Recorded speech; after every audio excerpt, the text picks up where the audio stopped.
Welcome to day 4 in our fabulous fall week of webisodes, and I love the penny black stamps. I think the look is just beautiful, and we're going to find some ways to use them. Right, we have 2 new Christmas stamps and 2 different ways of using them. So, come play with us. And here they are. There is Holly Sprig and Red Delight. And what's great about the penny black stamps is that they have a lot of really fine detail, even shading in there. So some of what you can do with that is already ready for you to stamp, to color in, and I'm going to show you a couple of ways of doing that with both of them. So we're going to start with the Red Delight, which is probably... but I'm going to need them both. Oh, so you're going to need them both? It. Okay, so here is the first example, and what I want to point out before Gail gets started is that there are no lines no outside lines. You can see the stem and leaves are all green, the poinsettia is all red. So that's going to be one differentiation between the two techniques. Between the two techniques, right. And the great thing about this technique is we're really using the stamp to its full potential. We're letting the stamp do the work. Okay. And I do want to point out that for this one, I did stamp it in the background, but then I stamped it again on a separate piece of paper. I cut that out, set it on top, and you can do that or not do that. I just thought that was kind of a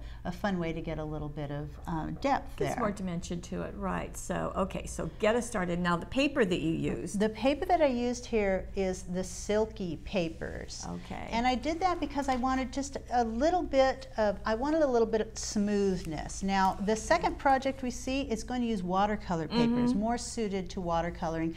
For me, I wanted a little bit more ease of stamping. And the first thing I did, by the way, I'm pulling in my Misty stamping platform. We also have other stamping we've got platforms. The Tim Holtz platform Tim Holtz, but this is the one I used for this technique, and I found that it really works well with this. But I started by doing a color wash on that background. I used kind of a wide brush. I put that directly onto the silky paper, and I did it with distress ink. So I have 2 sets of the mini distress inks. I've got this great little carrier here for them. So let me pull them. I've got the number 12 and the number 5. And I love that I get all of those little colors, all different colors right there where I need them in those 2 little sets. And when I want to do a color wash for that background, I'll just take one of these, press it onto my craft stock or craft sheet, and add a little bit of water, pick that up with my brush, and then go back and forth on my paper. Now, I'm sure you've seen me do that before with distress inks, and once you do that, then you get a look like this. You've got some different colors going on here. I did that with a few different colors. Just get a look that you like. You can even spritz it with a little bit of water and get a little bit of spatter there too. So with this stamp platform, I went ahead and removed this thick piece because we're using the cling stamp. We need that extra thickness to hold on to this. So I'm going to place that right where I want it. I'm going to move the magnets up to be a little bit closer to it. I think I'll put it right about there. Close my stamping platform. That's going to pick that up. And I'm going to start with, and I don't need that anymore, I'm going to start with, let's see, barn door. So I'm going to use barn door red and aged mahogany. I'm going to start with that little bit lighter color, and I'm going to focus just on, not on the stem down there, but just on the flower up here. And even if I get this a little bit on that stem, that's all right. But I'm going to let the stamp come through in this color, so you'll really be able to see those defined areas. So there's the barn door, and when I stamp it, okay, right away you can see lots of definition. You can see a sort of a watercolory edge, a little bit darker in some areas than others. To me, that's a lot of your work is already done for you right there. That's what's great about these stamps. Then I'm going to go back with the aged mahogany. I'm going to go back to that stamp, And this, And you're not cleaning it off. I'm You're not just going- cleaning it off. Okay. You can feel free to clean this off if you want. I use these all the time in back and forth, and so I know that they're going to be maybe a little bit of red gets on there, but not enough for me to notice. So I'm going to use the aged mahogany and go just around the outer edges. Now see, I'm not going flat, I'm sort of turning it at an angle so that I can hit just the edges. It's going to get a little on the stem. I think that's fine too. Maybe I'll push it up into the middle a little bit, but the outer edges of those petals, and then stamp again.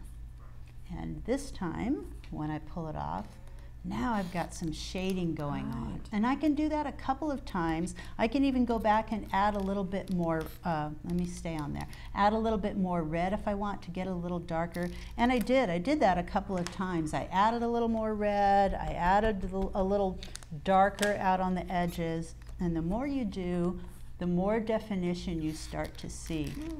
I'm going to even go one more time out on the edges, and that's what I've done with the inks. Is I'm not painting on this at all. I'm taking everything directly to that stamp and using it to do my work. Okay, one more thing that I did right in the middle of that flower, might want to back out a little bit so we can see both of these at once, is I took some of the green, and this one is peeled paint.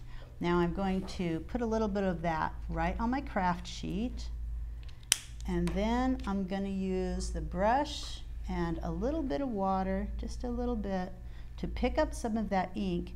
And now I'm again painting, but I'm doing it right on the stamp. You're still not going to the paper. I'm still not going to the paper. I'm going to the stamp Okay. because I can see on the stamp where the center of that flower is, and I'll just add a little detail going around just wherever I like, right in the center, and again stamping. And now I've got even more detail right in the center there. If I want to, I can take my paintbrush and move that around in the center. I don't really feel that it's necessary, so I'm not going to. I'm going to leave it like that, but you can certainly play with that there if you want. And then I'm going to take the green and add it down below. Okay, now I can go ahead and do the rest of that image. And this is what's great. You're not just going to get this one block of color when you stamp the stem and the leaves. It's going to get more like that. You can see that the image has lights and darks, and it does all of that for you. So that's what's great about the stamp. So that, to me, really ready to go. Okay. That's done. You've got that background. And you can bring your green up here if you wanted to. Right, you can, or you can allow that to look a little bit like a shadow on top, however you want, play with it. And then afterwards, I added the Nouveau crystal drops right around the center of that flower to add something fun there. And I stamped over the image. Oh, by the way, I did a little bit of spattering. Maybe you want to see that too. Yeah, let's do that. So with that, I used the paintbrush. I'm going to take the aged mahogany, put it over here on my craft sheet. That's the way I always do it. If I want to add water to it, which by the way I can do that with a spritzer, add a little bit of water to that, because the more water the better for if you're going to spatter. And then you can just sort of start adding little extra dots just like that. Makes kind of a unique look on the background. I love the look of the spattering. Right. I think it adds just a really pretty look. It's really fun. And that's what you've done on your finished example. Now you did tear it and add it to a gold, metallic gold covered card. Right. Of course, some dazzles over there on this side. And I did like the way you did this with a little bit of space between the two border dazzles. Right, when I do that, by the way, the border dazzles, those are two that sit right next to each other on the sheet? On the sheet, Okay. so they match each other's little lines. I know it's going to be in the gallery, but do you remember which Christmas It's phrase? one of the new Christmas greetings. Okay. Yeah, sorry. Sorry. It's in the gallery. It's in the gallery. I can find out for Okay, you there in you a go. jiffy. It is, She's looking at her instructions I think it's and not she on there. didn't list it. I didn't, but for sure it'll be in the gallery Yeah. because I'm going to have to go back You'll fix and it. add that. Darn it. But I do love this idea of adding a greeting. You know, we typically have the greeting a little bit separate, but I love it overlapping the stamped and colored image. I think it's just a beautiful look. It is, it's fun. Just make really sure nice. that what you're stamping the greeting in is a little bit darker. Yeah. Oh, that would be helpful. Right. It's kind of nice how those swirls kind of go along with the leaves too. Right. Now we have a little more involved process that Susan did. And as I said, one of the notable differences is that hers has a brown outline on most things. You can see the leaves, the branch, the berries, whereas Gail's does not have a dark image. Right. So in order to do this process, There's a little bit of a different technique of course there is. And that starts with this Marvy, with this Le Plume marker. Let's back up a little bit. You can see that there's some spatters in this too. But there is a background wash, just like what you had done. Right, but you know, she did that afterwards. She did it after? She did it afterwards. You can go Oh. right up to the work that you're doing. If you were to do a wash all over with these, I think because they're not ink, because these are watercolor pencils that were used here, I don't think they would cover up that background wash. So Susan did it afterwards. Okay, plus with the watercolor paper, it might get a little distorted. Right. Okay. So I am starting with watercolor paper, and here is that beautiful stamp. I'm going to place that right where I need it to be. Here is the technique that makes this such a different process than what I just showed you. So there's the stamp. Now what I did is inked the whole thing and stamped the image. Right. If you did that with this, the whole thing would be darker, this darker brown. So here's what Susan did. She took this at an angle, this Le Plume sepia pen, because it's got this kind of a nice light brown, and she just touched the outline of the image. And I'm going to go all the way around one leaf. I'm going to show one leaf and a few of those berries. But that's the process that she did. And once she had that and some of the berries outlined as well, and she did go around to the outlines of those berries. And I guess you can do that whole twig. I think she did the whole twig like so. Then, before she stamped it, because now that kind of dries a little bit, but because they're water-based markers, you can spritz it a little bit, just a couple of light spritzes, and then stamp. Now, you can do the entire thing. You don't have to do just that little piece that I did. You can do the entire piece, then spritz it, and there's your outline. And so it's somewhat of a broken outline. It is, and it can be, but the great thing about the Marvy markers is that even after you've stamped it, you can go back with a wet brush and you can pull some of that color in and you can use that. And that is what Susan did. Okay, that's her first step. That's the first step, and then she went to the pencils, to the watercolor pencils. So we've got some water here. These are the Faber-Castell watercolor pencils. And they come with a brush, and so they're ready to go. You can start by getting the leaf that you want to work with. You can get it wet. Just in case you haven't seen it, they come like this in a set of 9. 4, 5, 6, 7, 8, 9, with the paintbrush by color. This happens to be green. And then you can just start coloring in. I think she used a darker color here. I'm going to add a little bit water to the bottom here, to just the leaf. And if I stay within the leaf, within my water, then when I start coloring, the color will stay in there too. And you can add a little bit of color, just like that, on that wet surface. Get a little bit of water on your brush, which I'm doing, and then just start pulling that color in. Oh, so you pull it up, of course. Sure.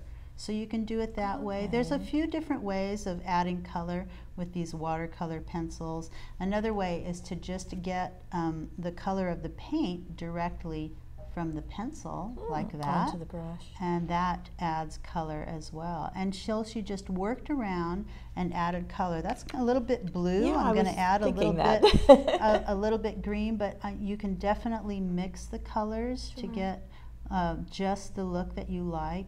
And you do end up like a wash going into the center of that area. Right, and then when you want to add in some of the brown, I'm cleaning off my brush a little bit, getting a little bit of the water, and if you start working with the marker, it should just pull right down into place.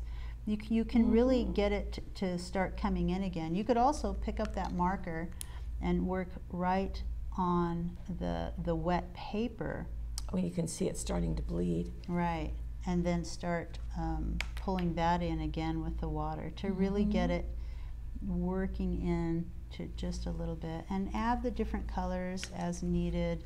I do think I would play with some of the greens and getting a little bit more of the green in there. So once she's done that, and once she's totally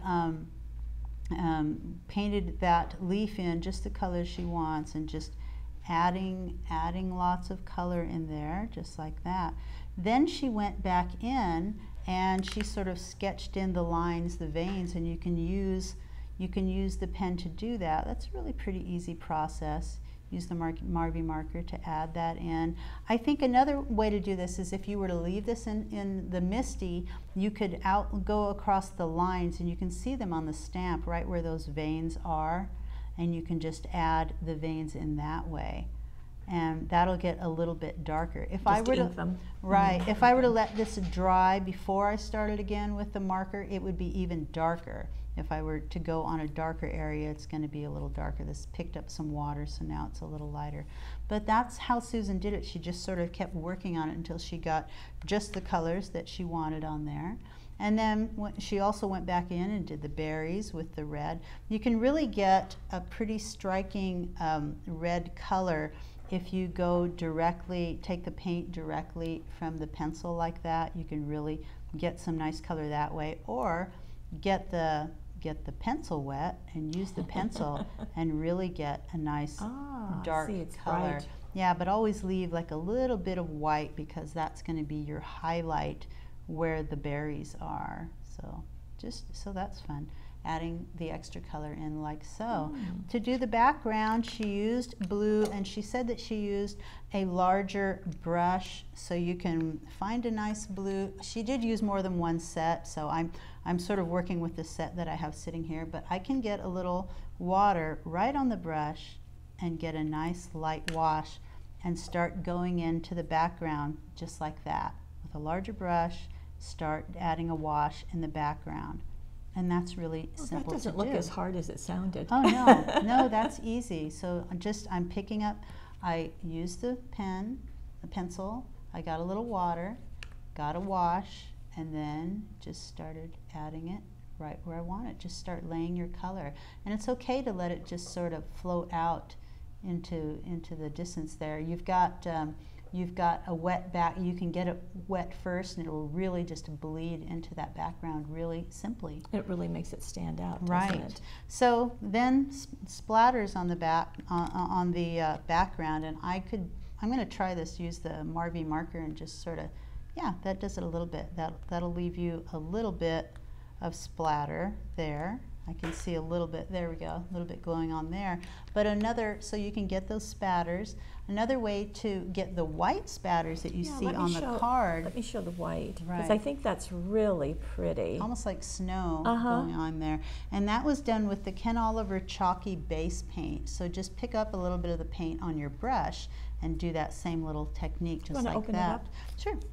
And get the, so just using a brush, just see pick we've it been up. using it. Yeah, it's nice and liquidy, so it's a nice acrylic, or yeah, I think it's acrylic base, but a chalk paint, so it's going to get a really pretty look on there.